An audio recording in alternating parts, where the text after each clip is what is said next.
So it's time for me to water my over 200 houseplants. And before I do it, I wanted to share with you tips on how do I know when I need to water my houseplants. You might be asking yourself the same question. So I'm gonna show you as I water my plants, what are the little signs that I look for and what are the checks that I do to make sure I water at the right time. Because we all know that if we overwater our plants, that's the most likely #1 killer for most houseplants. So you've got to make sure we get this right. I've had these plants for over 2 years, so I want to share with you the things that I've learned. So if you want to learn more, keep on watching.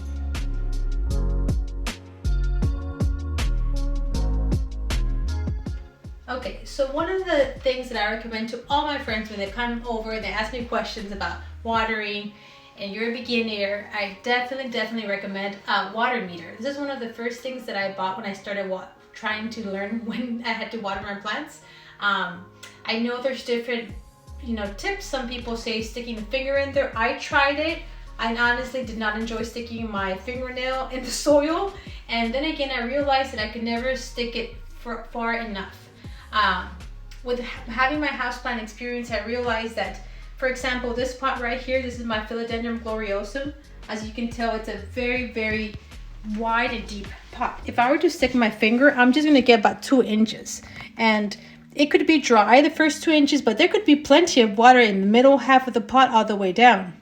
And it might not need watering if it had water in the middle of the pot, soil level and down. Therefore, this works very well because it's a lot longer. It can reach where my fingers don't reach. Second of all, I don't get my nails dirty. So here, let's see, I'm sticking it maybe halfway. And the way you read this, first make sure it's on the moist side because there's one that measures the light, at least mine has that. And there's the one side that measures the water level. And then how do you read it? Well, if you see there, it says dry is from 1 to 3. Right now, this is measuring a 2. So yes, it's dry. Moist is from the numbers 4 to around 7. And then 7 to 10 is dry. Oh, it's wet. And that's most likely what's going to be the reading right after watering your plants. So at this point, it's measuring dry. But what I would do is continue measuring different spots. And like, see right here, I get a 4. There's a little more water here. And I'm trying to get an average. I'm sticking it maybe in 2 or 3 spots so I can get an average. At this point, I can see the soil is not completely dry. There is some moisture in the soil. Most of my houseplants I like to water them when they're 3/4 dry. I envision the soil and try to see if the soil is almost complete. If it's dry, yes, definitely you're gonna water. At this point, right now, I can make a decision. Obviously, it's from the moist to dry side. So at this point, I can decide to water. It would be safe for me to water. It wouldn't be a problem because it's basically 75% dry. So it would be okay to water it. Honestly, I'm gonna be going on a trip right now. So I'm gonna go ahead and water this baby. There's gonna be no problem at all.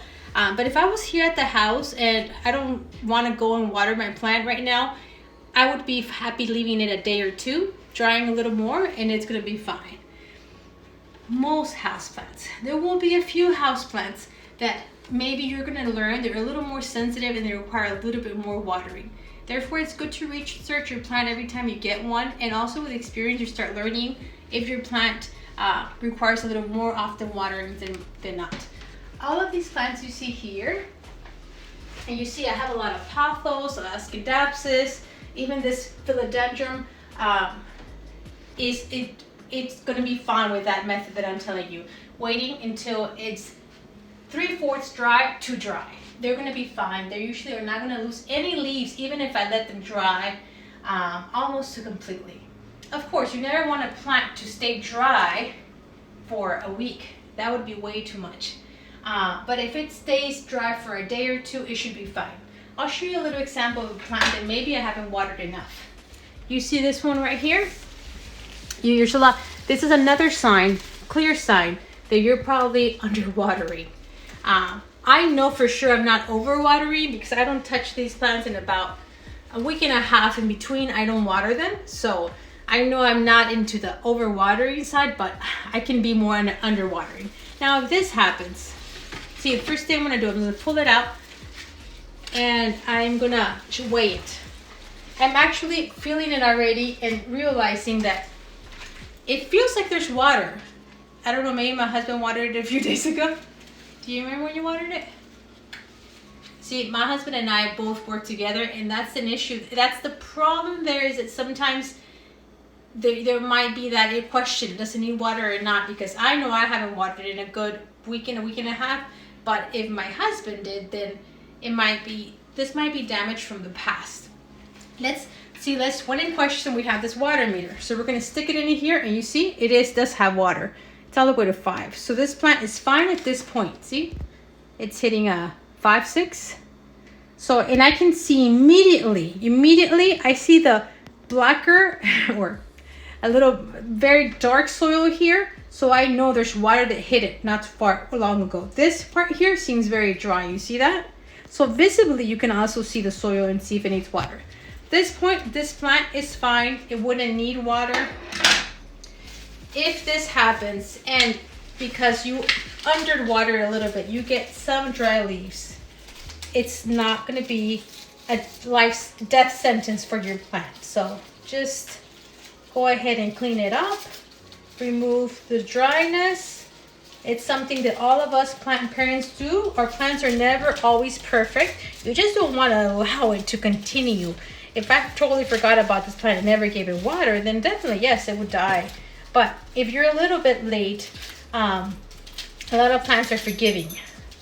At least the ones I own now in my plant collection are not very sensitive. I got rid of the ones that were very sensitive to underwatering. I actually don't own them now anymore. Not when I have so many house plants. I didn't want any plants that would be very, very sensitive to underwatering. Because there's some plants, if you're late, they both basically all shrivel up really quickly and the plant dies. This one is going to keep on giving leaves. It's going to be fine. That was a quick cleanup, but that's just a little example. Now I want to go ahead and check all of them before I water them. The way I'm going to be checking them is just basically I pull them out. I pull this out. See, I have all my plants in a plastic pot and then a catch pot. This pot here has no drainage holes. This one does. So when I water my plants here on this wall, I go ahead and water them here, but you should go after maybe an hour or two that it sits there. You want to kind of check it and remove any excess water. I wouldn't leave it with more than if it was just a little bit of water, I wouldn't have an issue with leaving it there. But if it's an inch or more, then I would go ahead and remove the excess water. That's the best way to water your plants. You never want it to sit on too much water. Just a little bit, I have found that it's fine. When I'm talking about a little bit, it would be my fingers width or less. But I wouldn't leave it with water all the way up here, excess water, because it's gonna sit, the roots are gonna sit in water and they're gonna suffocate. And that's when you get root rot, and that's when most plants, once they start getting root rot and you start seeing a lot of yellowing leaves, it's harder to save a plant. You can still do it, but it's gonna be a lot harder.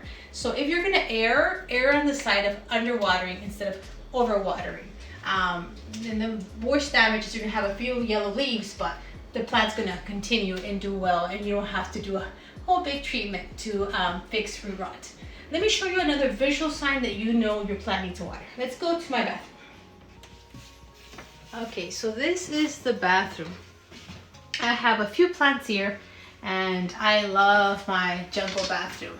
And that's why I like having my house plants all over my house in different rooms, not just in one dedicated space that I don't go into often. It has to be in a space that I go into often so I can take care of them. Because, for example, I was washing my hands here and I immediately noticed this Scindapsus. Do you see any signs that it needs to be watered? Let you think about that. But right here, very clear sign. You see these leaves are not opened. They're kind of shriveling up, curling. That means it needs water. Now, not all plants do this, but at least Scindapsus are a very clear one. in that case. So curling of leaves is a sign.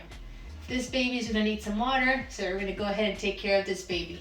If you always wanted to double check, that one for me, I wouldn't even check it because it's 100% clear. But if you ever wanted to, of course, have your water meter ready so you can check. Let me show you another plant that needs water. Okay, so here we are in one of my guest bedrooms, and this is my civil blue pothos. And I walked into this room earlier this morning. I immediately saw it from far away. This is on a shelf on top of a bed, so this is not easy for me to just touch it or get the measuring stick. But invisibly, I was able to tell this plant needed water. Do you see any signs that it needs water? So what I noticed with this plant, and you will get to know your plant so you can see differences.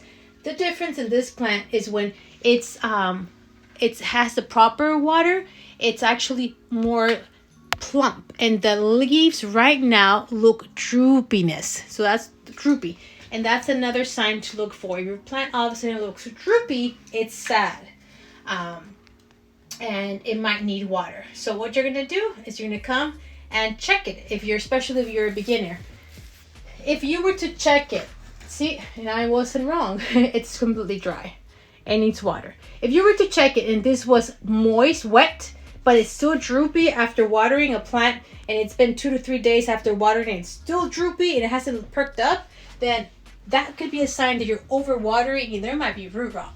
But in my case, I saw the signs of droopiness, I checked it, it's dry, it needed water, and that's why it's droopy. So just a good watering is gonna fix it. This is actually in a self-watering pot. That means that when I water it, it has a little reserve here, but it actually is separated from the soil and the roots. It just slowly through a string pulls up water as it needs it. So it's pretty easy to water it here in place. I just make sure I don't overwater where the water is going to spill out of the spout. It's probably just going to keep the excess right here, but it's going to pull it up as it needs it. This was from Target and it was like $3 to $5. So that's been proved to be for me very good, because at least I don't have to water this one as often or come and drain out the excess water, as long as I don't overwater it where it drips out. But that's how I keep this plant happy and healthy in this plant shelf in this room.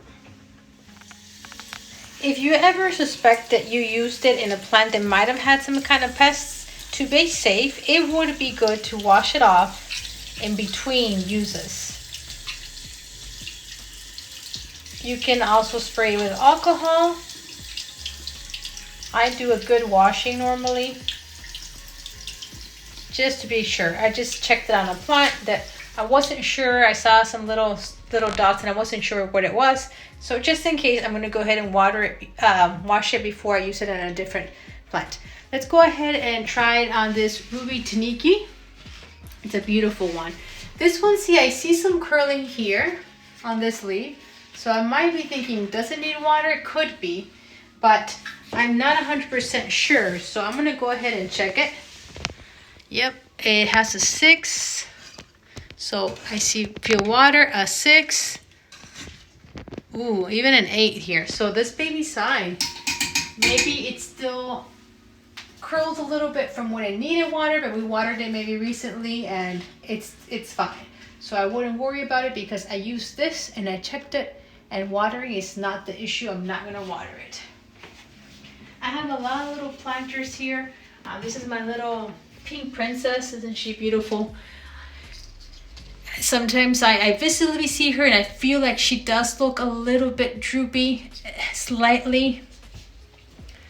I'm gonna pull her out, have her in another pot here. So we're gonna go ahead and check it with this. See, immediately the soil looks dry. You see that?